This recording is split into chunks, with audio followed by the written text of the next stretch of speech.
குறைந்த விலை நிறைந்த தரம் தங்கள் தேவைகள் அனைத்தும் ஒரே இடத்தில். ஜெயச்சந்திரன். திருச்செந்தூர் சுப்பிரமணிய சுவாமி கோவிலில் ராஜகோபுரத்தை புதுப்பிக்கும் பணிகள் நடைபெற்று வருகின்றன. தூத்துக்குடி மாவட்டம் திருச்செந்தூரில் உள்ள பிரசித்தி பெற்ற சுப்பிரமணிய சுவாமி கோவிலில் ரூபாய் 300 கோடி மதிப்பீட்டில் புதுப்பிக்கும் பணிகள் நடைபெற்று வருகின்றன. கோவில் ராஜகோபுரம், பக்தர்கள் தங்குமிடம் உள்ளிட்டவைகள் புதுப்பிக்கப்பட்டு வருகின்றன. பணிகள் முடிந்து வரும் ஜூலை 7ஆம் தேதி கும்பாபிஷேகம் நடைபெற உள்ளதாக அமைச்சர் சேகர் பாபு தெரிவித்துள்ளார். இந்நிலையில் கோவிலின் ராஜகோபுரத்தில் முருகனுக்கு பிடித்த திருநீறு வர்ணம் பூசும் பணிகள் நடைபெற்று வருகின்றன. சிறுவாபுரி சுப்பிரமணிய சுவாமி கோவிலில் சஷ்டி விரதத்தை முன்னிட்டு சிறப்பு பூஜை நடைபெற்றது. பிரசித்தி பெற்ற சிறுவாபுரி முருகன் கோவிலில் செவ்வாய்க்கிழமை சஷ்டி விரதம் என்பதால் பக்தர்கள் கூட்டம் அலைமோதியது. சுமார் 2 மணி நேரம் காத்திருப்பிற்கு பின்னரே பக்தர்கள் சுவாமி தரிசனம் செய்தனர்.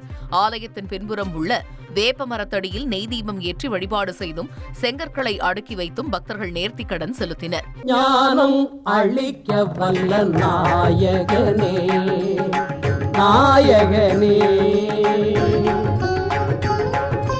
ஞானம் அளிக்க.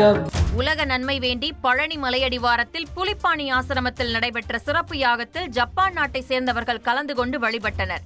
யாகத்தில் அகத்தியர், போகர், புலிப்பாணி உள்ளிட்ட 18 சித்தர்களுக்கு பூஜை நடைபெற்றது. போகர் மற்றும் புலிப்பாணி எழுதிய ஓலைச்சுவடிகள் வைக்கப்பட்டு சிறப்பு பூஜைகள் செய்யப்பட்டன.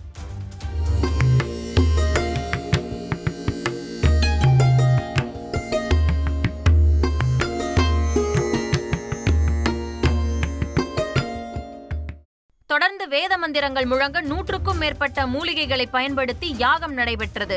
பழனி ஆதீனம் சிவானந்த புலிப்பாணி சுவாமிகள், ஜப்பானிய தொழிலதிபர் கோபால் பிள்ளை சுப்பிரமணியம் தலைமையில் நடைபெற்ற சிறப்பு யாகத்தில் ஜப்பான் நாட்டிலிருந்து வந்திருந்த வெளிநாட்டவர் தமிழர் பாரம்பரிய உடையான வேஷ்டி சேலை அணிந்து கலந்து கொண்டனர். குறைந்த விலை நிறைந்த தரம் தங்கள் தேவைகள் அனைத்தும் ஒரே இடத்தில். ஜெயச்சந்திரன்.